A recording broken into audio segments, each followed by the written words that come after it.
um cartaz do evento que eles estão realizando no dia 12 de abril de 2014. É o primeiro encontro de saúde e espiritualidade de Guaxupé. Vai começar a partir das 14 horas no Teatro Municipal de Guaxupé, na Avenida Conde Ribeiro do Vale, 68. Nós vamos deixar o cartaz ali visível depois. E vamos divulgar também nas nossas casas espíritas. Os palestrantes convidados para o encontro de saúde e espiritualidade de Guaxupé são Rodolfo Moraes Silva Franca, de Franca, de São Paulo.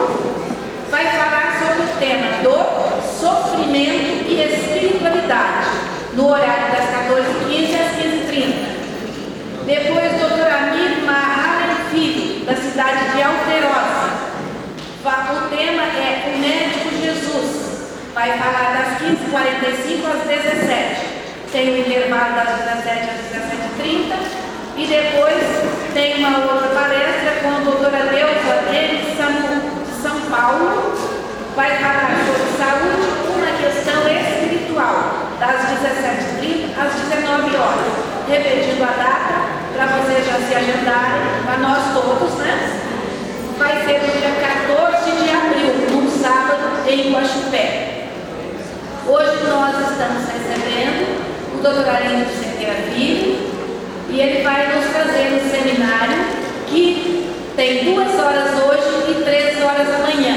Então é um seminário de 5 horas que ele vai abordar hoje durante 2 horas e amanhã a continuidade para encerrar ao meio-dia. Ele está encerrando a nossa Semana Espírita e já nos preparando para a próxima. Nós chamamos então a equipe do Centro Espírita Deus e Caridade, que é a casa que nos acolhe hoje, que nos acolhe todos os dias, né, na sua sede, mas hoje nos acolhe especialmente nesta Semana Espírita.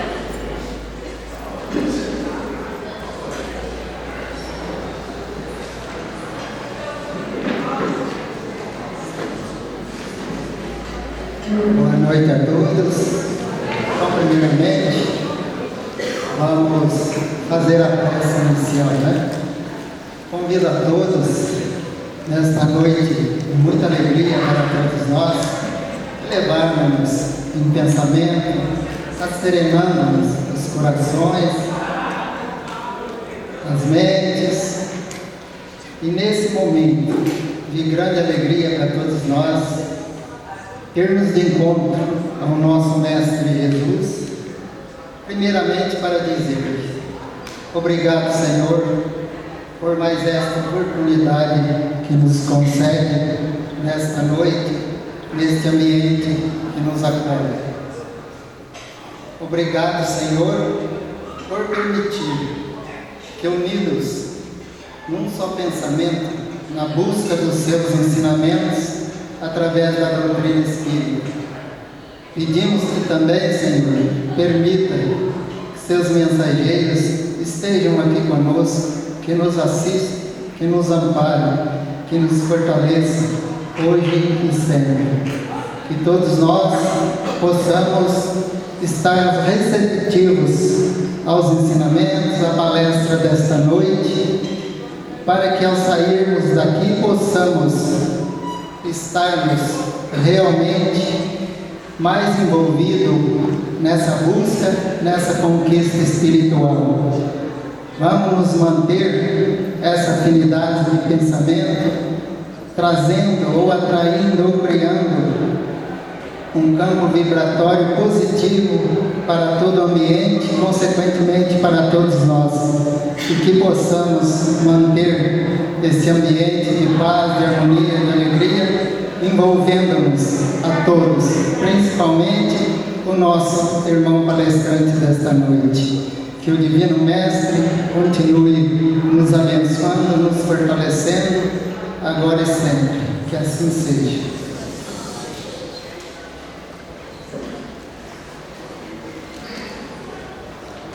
Irmãos, boa noite. Que a paz de Jesus pode estar em nosso coração. Nós vamos apresentar o Centro Espírita Deus e Caridade, que fica na Rua da Saudade, 90 Telefone é 3721-1440. Bairro São Geraldo. Nós temos atividade no centro, Evangelho de Paz,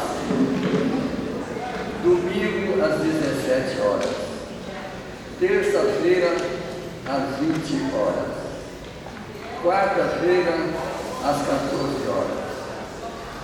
Estudo do Evangelho minucioso, domingo às 15 minutos,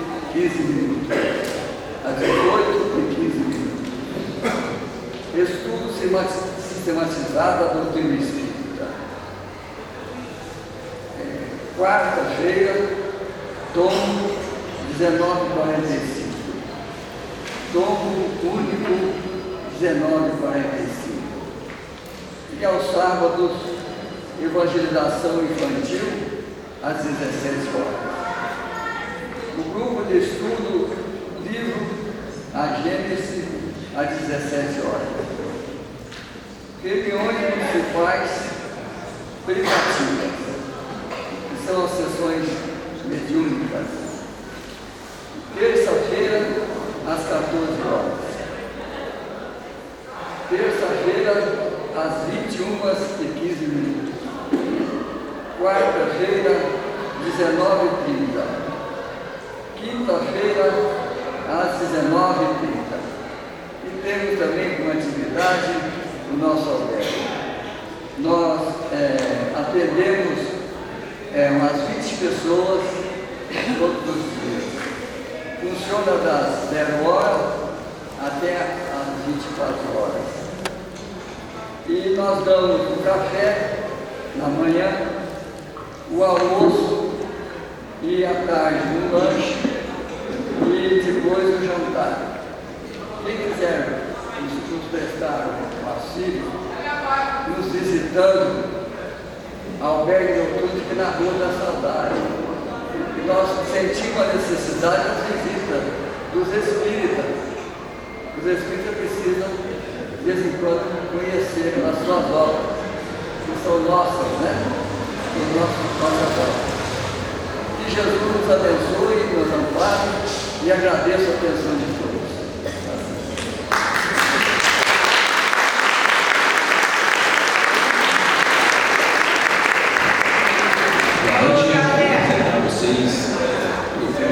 Palestrante de hoje, Ailton Cerqueira Filho, do Mato Grosso, atualmente vice-presidente da Federação Espírita do Estado do Mato Grosso. Participa do movimento espírita desde 1980. É escritor e expositor espírita. Realiza palestras e seminários por todo o Brasil e exterior. É diretor do Departamento de Estudos da Doutrina da Federação Espírita do Estado de Mato Grosso por 14 anos. Ocupou o cargo de vice-presidência para assuntos doutrinários em 2 períodos consecutivos.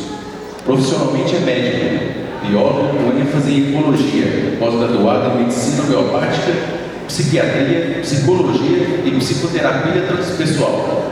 Tem também formação em terapia regressiva a vivências passadas e especialização na arte de programação neurolinguística. Possui larga experiência no trabalho com o psiquismo humano, tanto como psicoterapeuta quanto como educador transpessoal. Experiência essa adquirida nos inúmeros cursos, seminários e palestras que tem realizado ao longo do seu caminho. Queria chamar aqui para a presença de todos o doutor Ailton Cerqueira Filho, por favor.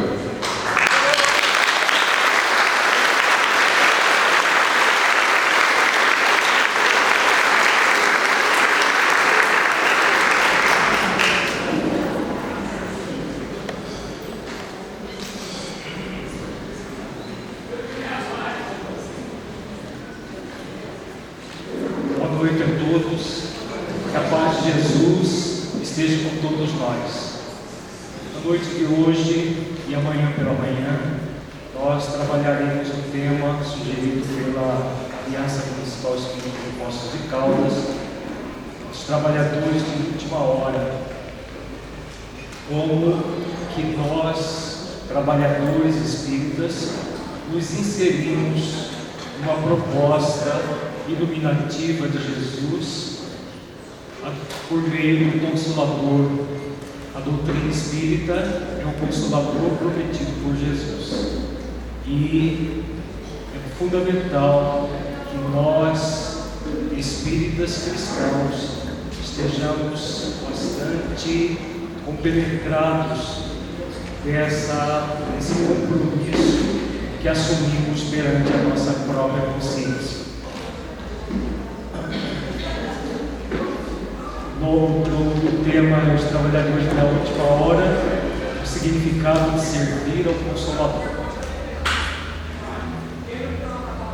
Antes de nós começarmos a expor o tema, vamos só fazer uma divulgação do projeto Espiritizar, para aqueles que ainda não conhecem. A Federação Espírita do Estado de Mato Grosso vem desenvolvendo já há 7 anos o projeto Espiritizar, que tem como slogan qualificar e humanizar para espiritizar. É um projeto baseado numa tríade sugerida pela mentora Joana de Ângeles ao movimento espírita. A mentora Joana de Ângeles, pela psicofonia de Divaldo Franco, há cerca de 12 anos, sugeriu que o movimento espírita realizasse ações para qualificar, humanizar e espiritizar o movimento. Nós desenvolvemos já há 7 anos esse projeto. Nós temos um site na internet que é o www.espiritizar.org.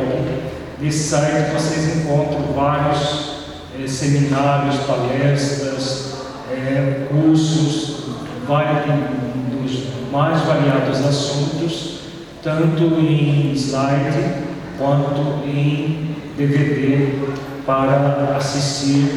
Só é preciso apenas ter internet ou banda larga para assistir esse conteúdo diretamente no site, totalmente gratuito. Inicialmente nós vamos trabalhar sobre o tema doutrina espírita, o Consolador prometido por Jesus. Nós costumamos fazer o nosso seminário de uma maneira interativa, em que nós vamos expondo. Se alguém tiver alguma dúvida, basta levantar a mão e fazer a pergunta, para que o nosso seminário seja o mais dinâmico possível. Nós também costumamos utilizar uma técnica que é a da maêutica socrática, uma técnica também interativa em que nós fazemos perguntas, vamos refletindo juntos sobre o tema. Então nós temos 5 horas para trabalhar esse tema.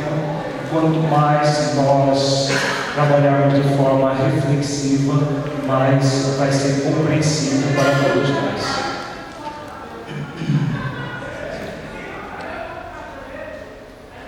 Em João, capítulo 14, versículos 15 e 16, Jesus diz: se me amais, guardai os meus mandamentos, e eu rogarei ao Pai, e Ele vos dará outro Consolador, para que fique convosco para sempre.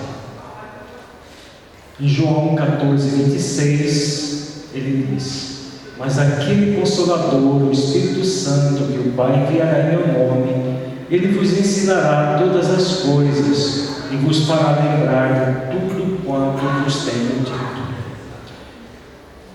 Nesses versículos nós vemos muito claramente a proposta de Jesus enviar no tempo oportuno outro Consolador. Que significa outro Consolador? O primeiro Consolador é Ele próprio. Ele, o governador espiritual do planeta Terra, encarna uma missão especialíssima de nos ensinar de uma forma vivencial as leis divinas que trazemos em nossas consciências. Mas Jesus ensinou sobretudo através do seu exemplo amoroso.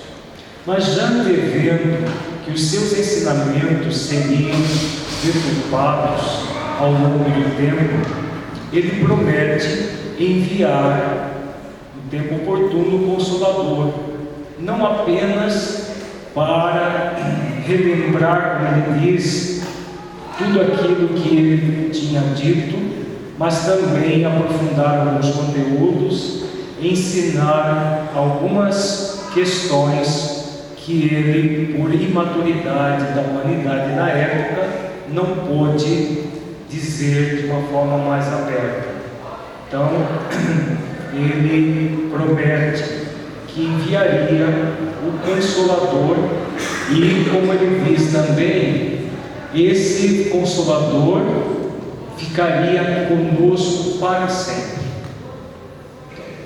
Se nós refletirmos no ficar conosco para sempre, aqui do versículo do capítulo 14, versículo 16, nós veremos que esse Consolador não se trata de uma pessoa, porque uma pessoa não poderia ficar para sempre conosco, com a humanidade.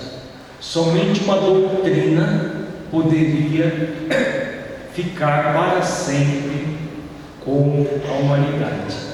Então, o Consolador, na verdade, ele é o símbolo de uma doutrina que viria para reviver todos os ensinamentos de Jesus e, além de reviver os ensinamentos dele, viria para ensinar e aprofundar muitos conteúdos que ele apenas tratou de uma maneira mais breve, como a reencarnação, a pluralidade de mundos habitados, a comunicabilidade com os espíritos e uma série de preceitos que a doutrina espírita nos ensina.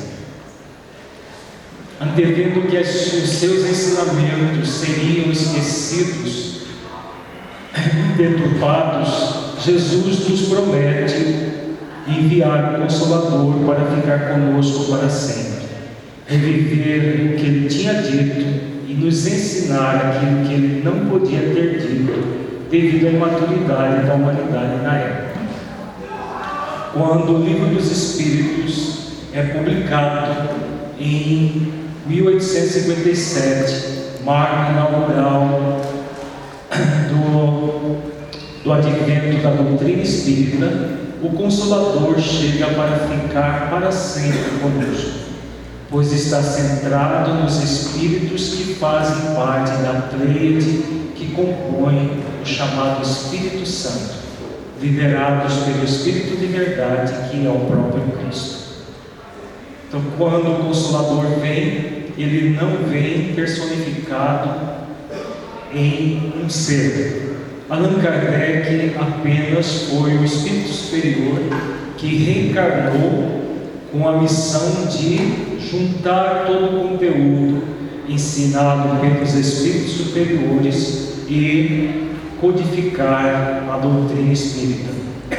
Escreveu 5 obras que são as obras básicas da doutrina espírita: o Livro dos Espíritos, o Livro dos Médiuns, o Evangelho segundo o Espiritismo, o Céu e o Inferno e a Gênesis.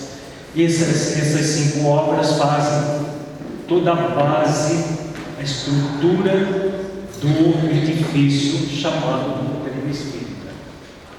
E os espíritos que compuseram a doutrina espírita, essas 5 obras principalmente, eles assinam o Livro dos Espíritos no Prolegômenos, na introdução do Livro dos Espíritos. Eles assinam e eles compõem a chamada Falange do Espírito Santo, que também não é uma pomba, não é como muita gente pensa, como se fosse uma personificação de Deus sob forma de pomba. Na verdade, o Espírito Santo, diz o mentor Emmanuel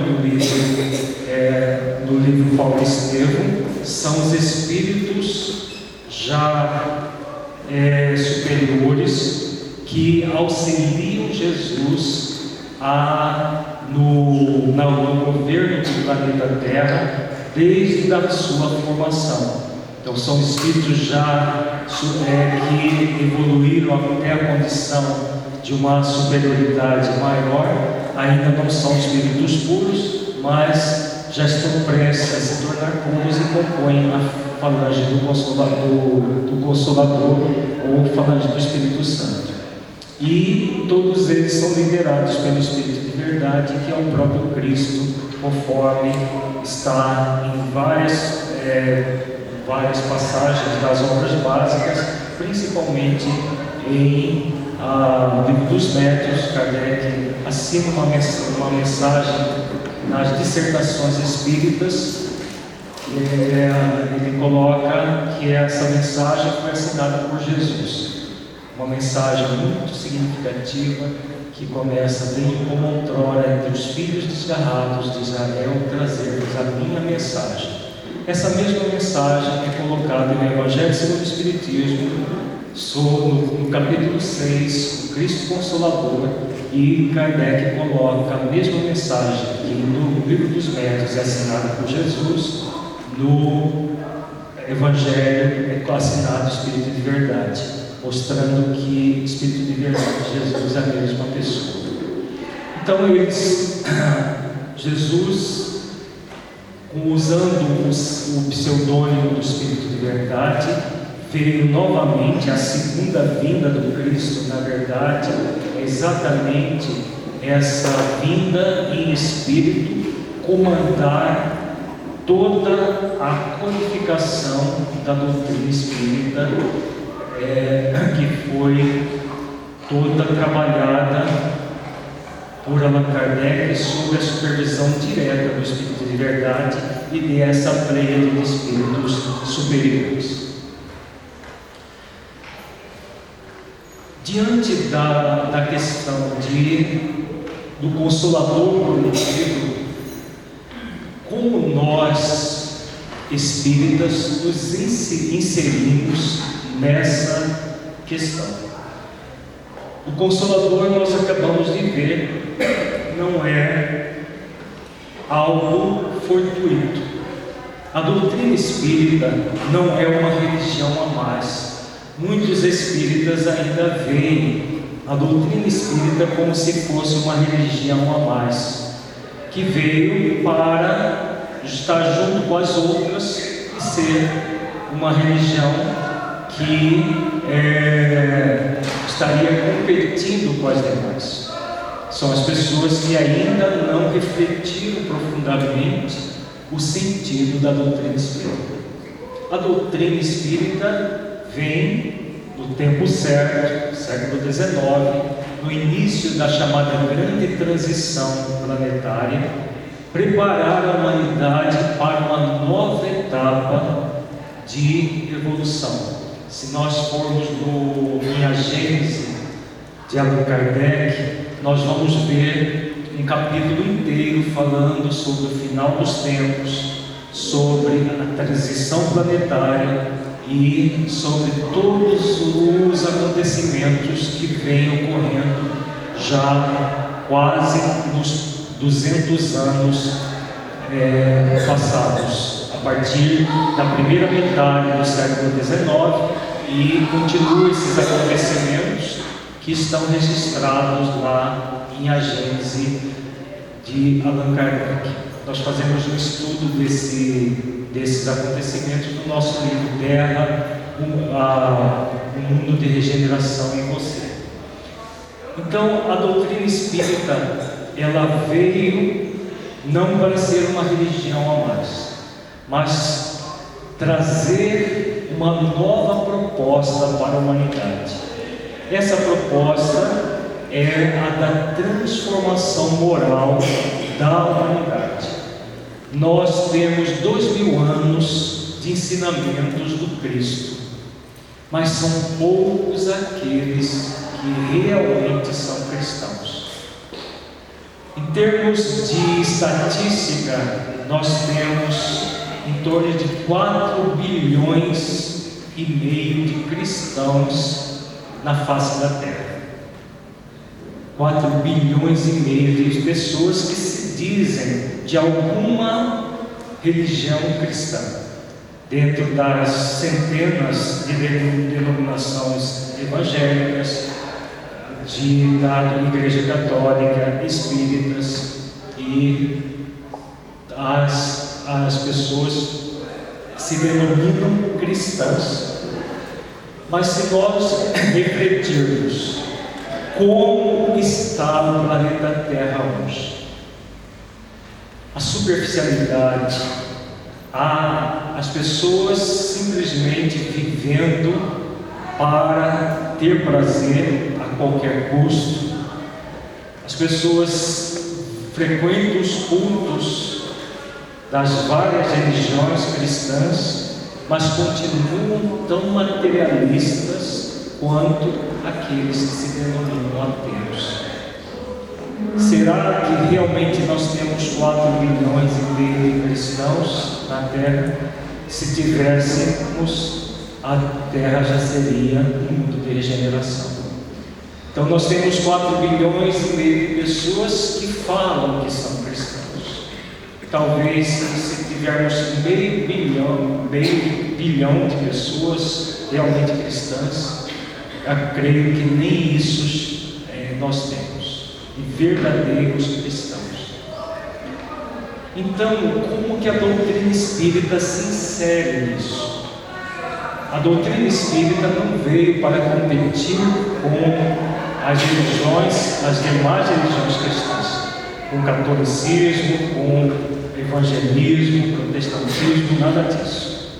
Ela veio para que nós possamos realmente desenvolver em nós os valores morais.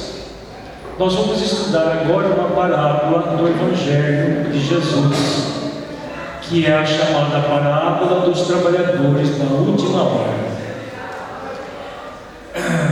Quando nós espíritas refletimos sobre essa parábola, nós vamos encontrar uma série de ensinamentos e de convites para todos nós.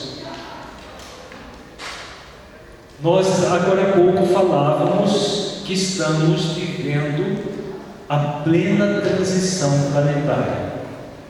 O que é essa transição planetária?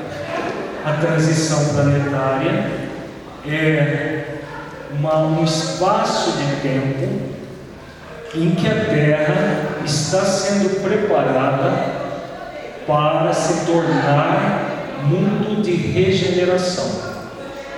A Terra é um mundo de expiações e provas. O mundo de expiações e provas ainda predomina o mal, predomina a inferioridade dos espíritos que o habitam. Nós temos os mundos primitivos, que estão ainda no início do processo evolutivo, o planeta de expiações e provas, que já é o segundo estágio. Mundo de regeneração é o terceiro estágio. Nesse terceiro estágio, evolução dos mundos habitados, o bem predomina sobre o mal. A Terra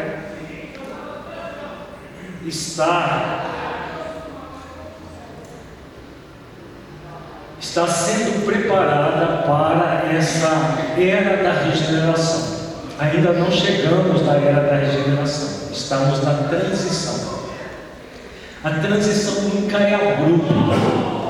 Se nós formos lá em a Gênese e vermos algumas mensagens em a Gênese, no Evangelho segundo o Espiritismo também, nós dá a impressão que o final do século XIX seria praticamente o auge do mal e que no século XX tudo seria modificado.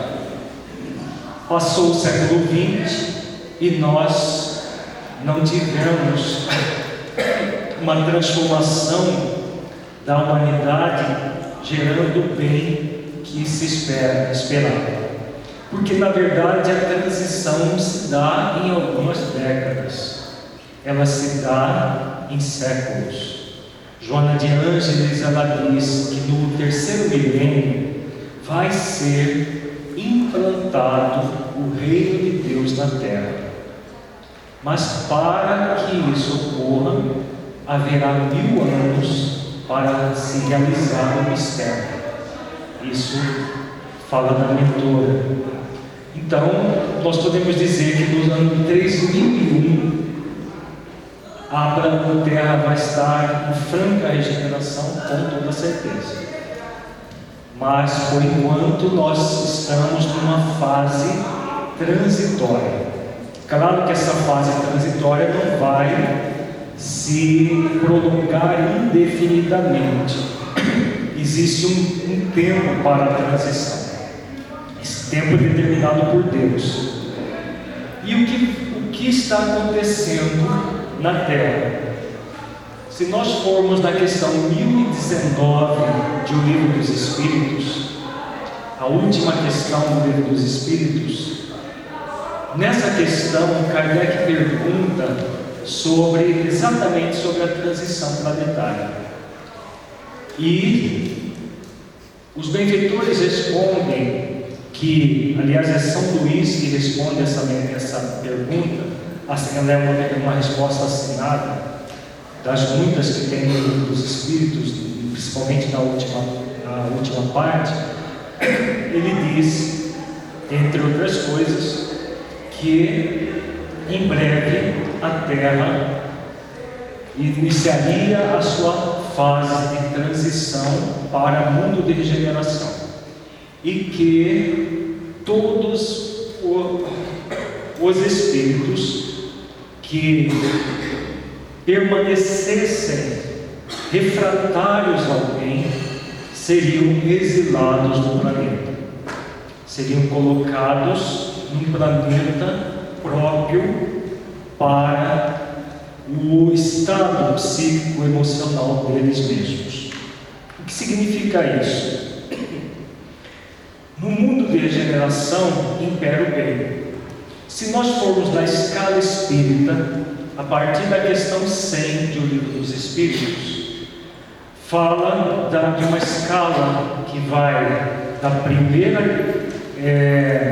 da 10ª classe até a primeira. Primeira ordem até a 10ª ordem até a primeira ordem. A 10ª ordem é dos espíritos imperfeitos e a primeira ordem dos espíritos perfeitos. Nós temos 5 classificações, 5 ordens da chamada terceira classe, que é dos espíritos imperfeitos. Os espíritos que são considerados imperfeitos até o espírito neutro. Então são os espíritos empedernidos no mal, espíritos levianos, espíritos pseudo-sábios, espíritos neutros. O que é um espírito neutro? Um espírito neutro é aquele que não faz nem o bem nem o mal. Neutro. Muita gente vai dizer, então se ele não faz nem o bem nem o mal, ele é um espírito bom. Não.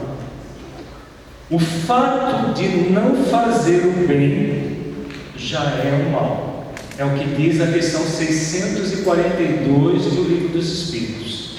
Allan Kardec pergunta aos benfeitores se não basta não fazer o mal para sermos agradáveis a Deus. A resposta é muito clara, que não, que todos nós somos convidados a fazer o bem do limite de nossas forças, porque nós responderemos por todo o mal que advier de não termos feito um bem.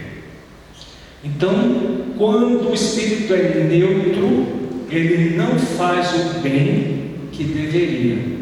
Se ele não faz o bem que deveria, todo o mal que advier de ele não realizar o bem vai para a conta da vida dele. O pseudo-sábio é aquele que pensa que sabe e dá orientações equivocadas, seja encarnado ou desencarnado. Os levianos são aqueles espíritos que brincam com a vida. Os demais são os espíritos ainda muito empedernidos no mal. O que tem essa parábola dos trabalhadores de última hora a ver com gosto? Nós espíritas estamos sendo convidados consciencialmente a trilhar os caminhos do Consolador, a trilhar uma vida toda pautada no Evangelho de Jesus, redivivo pela doutrina espírita. Isso significa o quê? Significa que nós temos uma proposta consciencial. Essa proposta que amanhã nós vamos ver detalhes disso, no estudo que faremos sobre os contratos espirituais.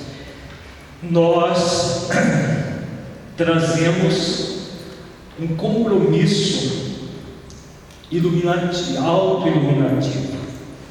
Esse compromisso auto-iluminativo tem como meio para que haja auto-iluminação o próprio movimento espírita, que leva avante a doutrina espírita.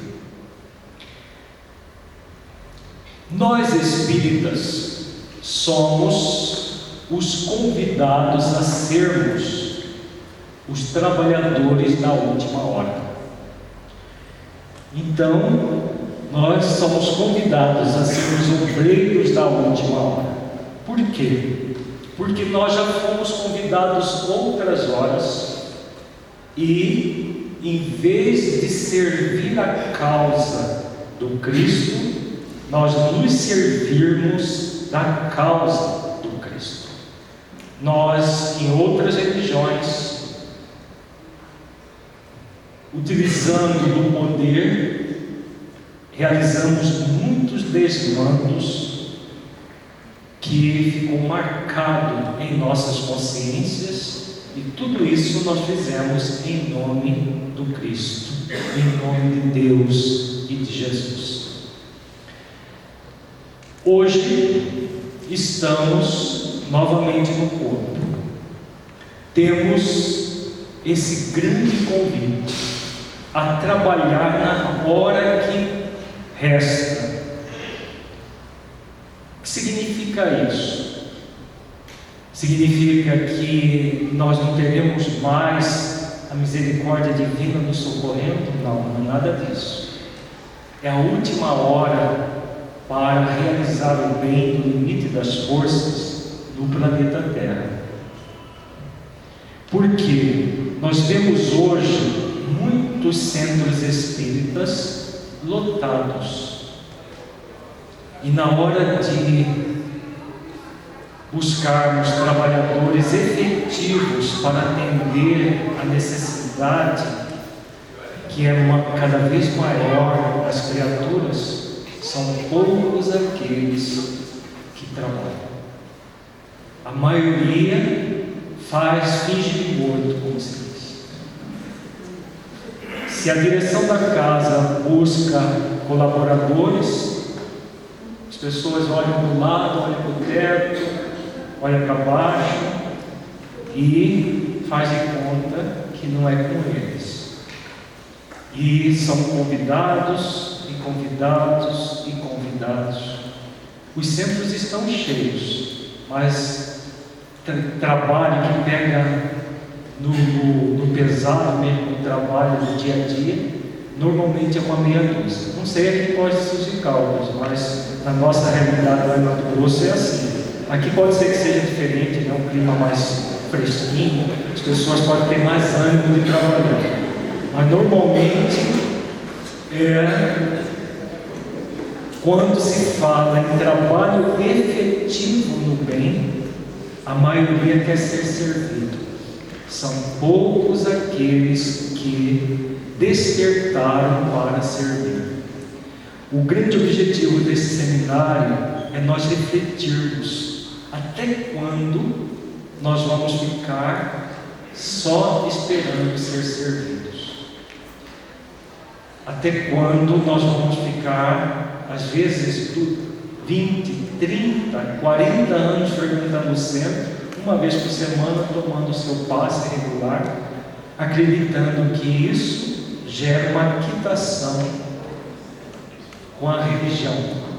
São os atavismos que nós trazemos do passado de outras religiões, que nós acreditávamos que bastava isso. Frequenta um culto, faz isso, faz aquilo, pronto. Você já cumpriu a sua obrigação religiosa. A doutrina espírita, ela não veio para isso. Ela veio para transformar pessoas. Uma outra questão muito delicada também que nós vemos no movimento espírita são as pessoas que estão na direção ainda trabalhando para se promover e não promover a causa de Jesus.